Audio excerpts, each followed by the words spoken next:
bạt béo muôn nhé phải. Muôn nhớ. Ta lỡ bạt béo lỡ mua tỏi à. Adam, you had 2, you just need 3 more. Đi hỏi tôi nói bạt béo. Mang cá lung rồi có. Miền này chăm tao nhé. Không phải tại vì bữa cần tìm kiếm tao có ta bạt.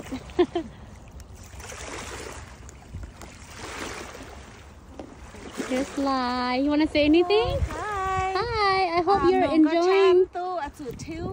Pen Jake Mangka. Oh, okay. Alright, good luck. Say ka Jake.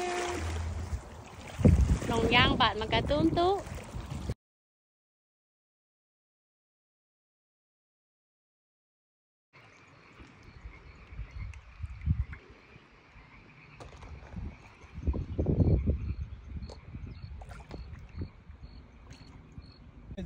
Wow, good job, Kayla. Good job. Woo, nice one.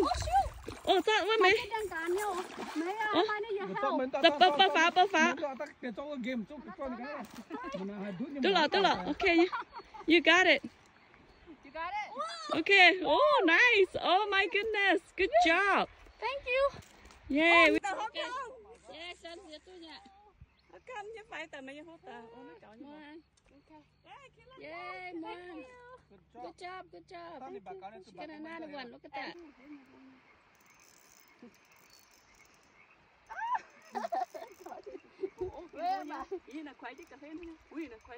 Ayuy. Good job, Robbie. Mà cáo tao nó bằng cả hô nhô. Good job, mate. Okay. Oh.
Yeah.